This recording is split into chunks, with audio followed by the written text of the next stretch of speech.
Hola colegas, ¿cómo están?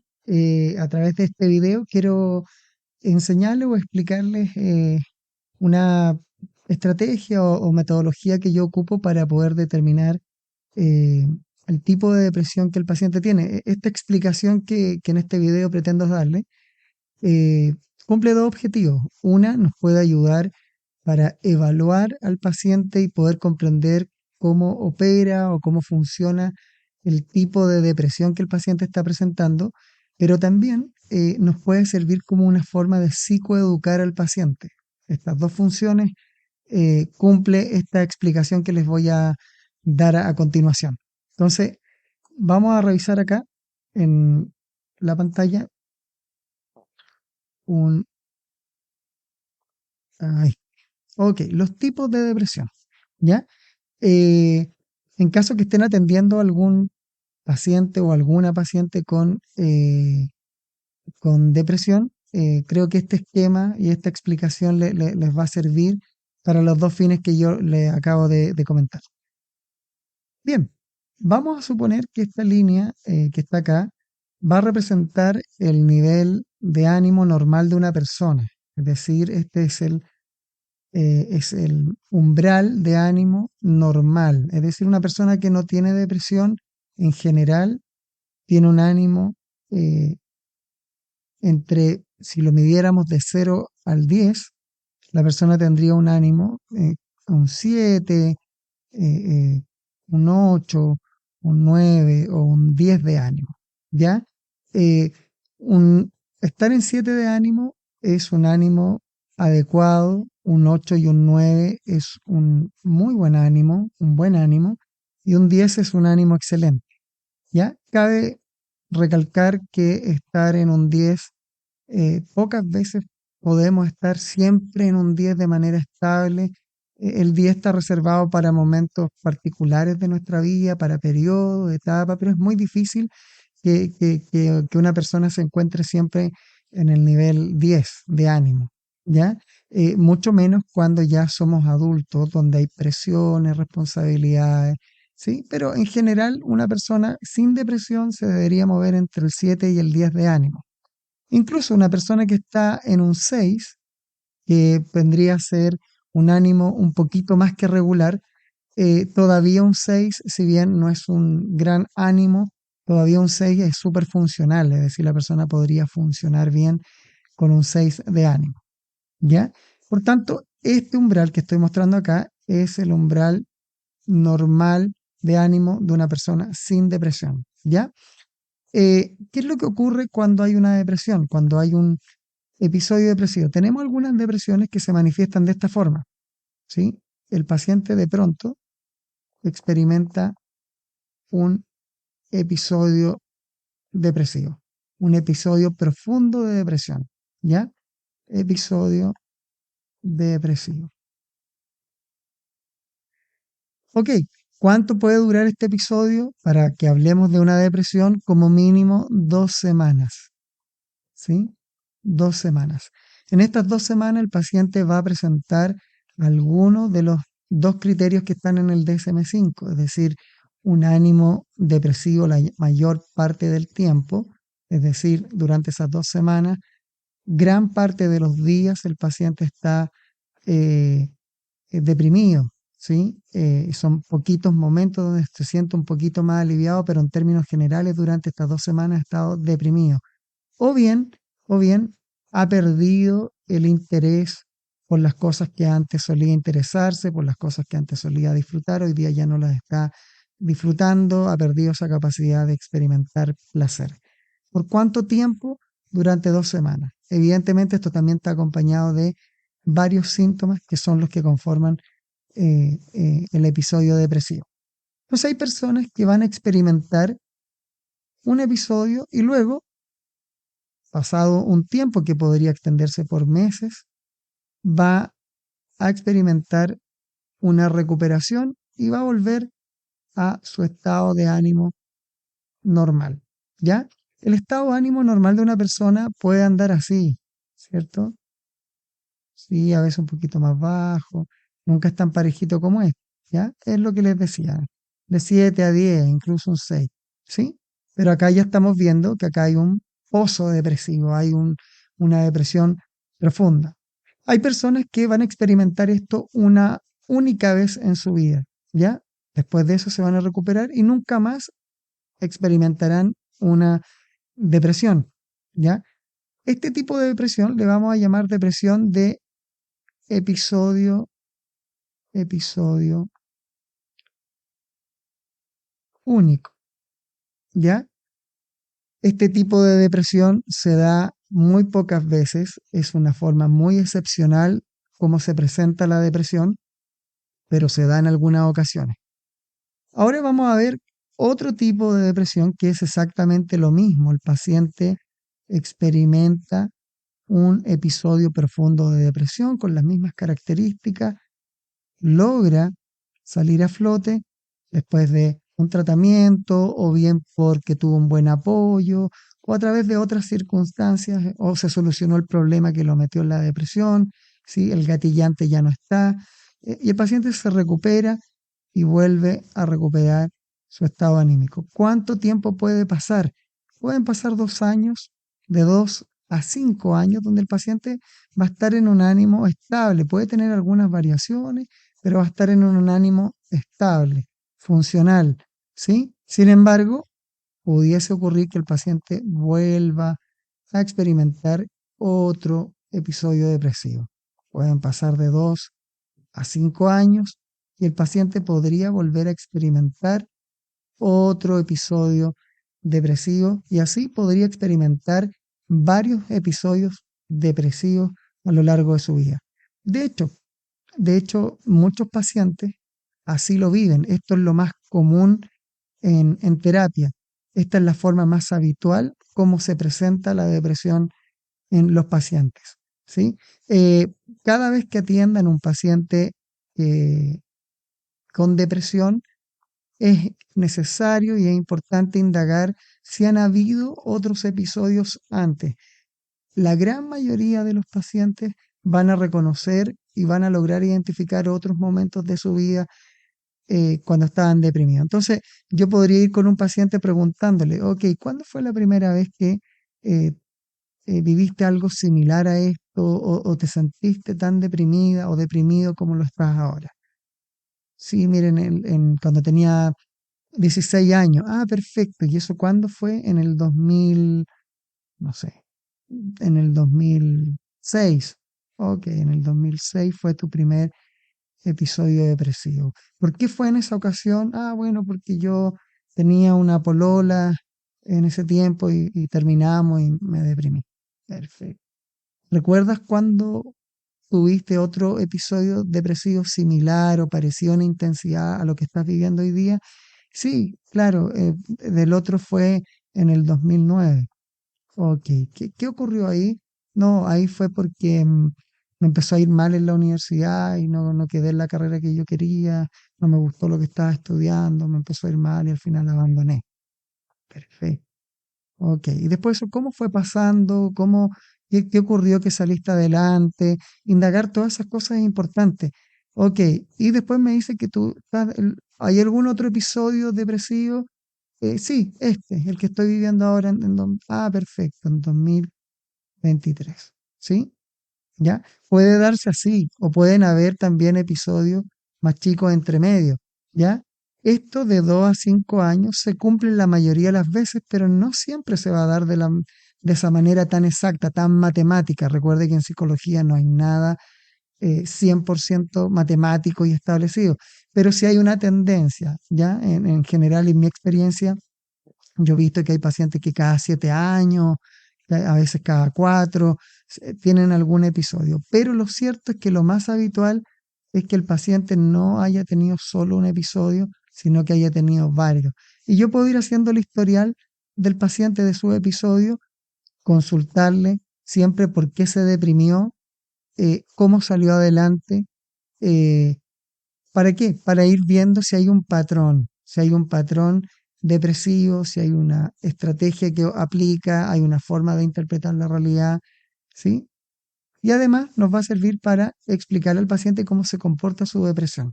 Entonces yo le puedo preguntar si ha tenido otro episodio y voy trabajando con el paciente, ¿sí? Y le voy explicando a la vez que hay depresiones que se expresan de esta manera. Hay algunos estudios que muestran que incluso los pacientes cuando han tenido episodios de depresión profunda, como los que yo estoy acá reflejando, eh, experimentan un cambio estructural a nivel del sistema nervioso central, donde efectivamente el paciente ya no logra volver al estado óptimo y se mantiene a veces un poquito por debajo, es decir, con un ánimo que ya ha sido trastocado, ¿sí? Y que claramente pudiese volver a caer en otro episodio. Esta depresión, que es la más común, ¿sí? Se llama depresión de episodio frecuente, ¿ya? Ambas depresiones, ¿sí? Estamos hablando de lo que en el DSM-5 es el trastorno depresivo mayor, ¿sí? Siendo esta la presentación más frecuente. Hay más formas en cómo se expresa la depresión, pero acá vamos a hablar solo de las más frecuentes, ¿ya? Eh, en tercer lugar, tenemos un tipo de depresión donde al paciente lo que le ocurre es que no logra estar en el nivel óptimo, es decir, no logra mantenerse aquí. El paciente siempre está por debajo, tiene un ánimo que está por debajo. Si bien no experimenta episodios profundos de depresión como los que vemos acá, el paciente no logra poder estar en un ánimo óptimo y se mantiene por mucho tiempo por debajo del umbral normal del ánimo. El problema acá del paciente no son los episodios profundos, es como una depresión más atenuada, ¿sí? Pero a la vez es una depresión más crónica. Es como que el paciente no logra llegar acá, cosa que en la depresión mayor el paciente sí experimenta recuperaciones y logra salir del episodio depresivo. Acá el paciente se mantiene por mucho tiempo, ¿sí? Por debajo del umbral del ánimo, como una depresión más atenuada, menos aguda, pero más crónica, ¿sí? Por lo general, los pacientes podrían llegar a estar como mínimo 2 años en esta condición, ¿sí? Esto es lo que conocemos como distimia, ¿ya? Antiguamente así se le llamaba. Actualmente en el DSM-5 el nombre de la distimia es trastorno depresivo persistente. ¿Ok? Y esta es una forma también como se presenta eh, la depresión. Vamos a ver el último caso y el último tiene que ver con esto, ¿ya? Tiene que ver con pacientes que lo que les ocurre es que experimentan un episodio depresivo, ¿sí? Con las mismas características de un episodio mayor. Sin embargo, en cuanto a intensidad, sin embargo, los periodos podrían acotarse, ¿sí? Podría ser de una semana, ¿cierto? También podrían ser episodios largos, tal como en el episodio depresivo mayor, ¿ya? Pero acá lo importante a entender es que el paciente está en un episodio depresivo, de pronto podría experimentar una estabilización del ánimo, pero de pronto, ¡pum! Lo que le pasa al paciente es que experimenta un cambio, ¿sí? Del ánimo, pero ya en sentido contrario. Es decir, ya no está en el episodio, ¿cierto? Depresivo, ¿sí? Pero tampoco se encuentra en el umbral normal del ánimo. El paciente se ha eh, sobreanimado, está sobreexaltado, ¿sí? Es como lo que se dice por ahí, de repente que se pasó a algunos pueblos, ¿sí? Entonces, acá el paciente entra en un estado donde su ánimo está es un estado eufórico, ¿ya? De euforia, ¿sí? Este estado eufórico, el paciente podría experimentar problemas para dormir, ¿sí? Pero ya no un insomnio por los problemas, sino porque está con demasiada energía, ¿sí? Esa demasiada energía podría llevar al paciente a una impulsividad, intensa, donde podría el paciente caer en conductas riesgosas, tales como consumo abusivo de alcohol o droga, sexo totalmente inseguro, el gasto de una tarjeta de crédito. El paciente acá está en una fase donde prácticamente el mismo paciente, que acá a lo mejor podía estar con una ideación suicida, acá el paciente está organizando proyectos, haciendo planes, tiene mucha energía, se come el mundo. ¿Sí? A este episodio le vamos a llamar, o se llama más bien, episodio maníaco. Maníaco. ¿Ya? Es decir, el paciente, y que también es problemático, es decir, uno podría erróneamente pensar, o el mismo paciente pensar que cuando está en esos estados está bien, pero no, es un episodio que es problemático, ¿ya? Estar bien es estar en este umbral, ¿sí? Con un ánimo de un 7 un 8 lo que habíamos conversado anteriormente. ¿Ya? Pero estar acá en este estado eufórico también es problemático. El paciente aquí podría experimentar también irritabilidad y estar demasiado irritable, ¿sí? Y en algunos momentos hay episodios también que podrían llegar a una psicosis, ¿sí? Ahora, ¿cómo se comporta esto? ¿Siempre es un episodio depresivo y después al tiro viene un episodio maníaco? No, no, un paciente podría tener episodio depresivo, estar bien un tiempo, venir otro episodio depresivo, estar bien un tiempo, venir otro y de repente manifestarse un episodio maníaco. Hay pacientes que son más cicladores y pueden pasar de un estado a otro más rápido, ¿sí? Tenemos acá la bipolaridad 1, tenemos la bipolaridad tipo 2, ¿sí? Que eso está bien explicado, sus criterios en el DSM-5. Ahí les pediría que, o les recomendaría que pudiesen estudiarlo con detención para no hacer más largo este video. Tenemos también la ciclotimia, que la ciclotimia es una especie de bipolaridad que no cumple ni los criterios ni para tipo 1 ni para tipo 2, pero tiene los mismos cambios anímicos. También el paciente podría experimentar episodios hipomaníacos, es decir, son como euforias más chiquititas, ¿ya? Menos intensas, ¿sí? Pero igualmente problemáticas. Acá estamos hablando del trastorno bipolar, ¿ya? Si bien hoy día en el DSM-5, eh, en el DSM-5 el trastorno bipolar ya no forma parte de la categoría trastornos del ánimo, sino que tiene una categoría aparte en los trastornos bipolares. Eh, lo pongo acá como explicación porque también tiene que ver con el ánimo, ¿ya? Entonces, cuando nosotros tomamos a un paciente en la fase depresiva, no es raro que tanto el psiquiatra como nosotros mismos los psicólogos pensemos que el paciente tiene un trastorno depresivo mayor, ¿ya? Eso no es raro. De hecho, es muy difícil a veces detectar una bipolaridad, salvo cuando el paciente se nos pega boom, un cambio sorprendente de estado de ánimo. Recién ahí uno puede decir, wow, ¿qué pasó acá? ¿Sí? O sea, si la semana pasada estaba en un ánimo un 2 y ahora está en un 10 de ánimo, está, pero súper bien. ¿Qué pasó acá? ¿Sí? Recién ahí podemos darnos cuenta. Hay pacientes que tienen episodios depresivos largos y si entraron a terapia en el episodio depresivo y se mantienen depresivos por varias sesiones, ¿sí? Tal vez yo no logre detectar que ese paciente tenga una bipolaridad.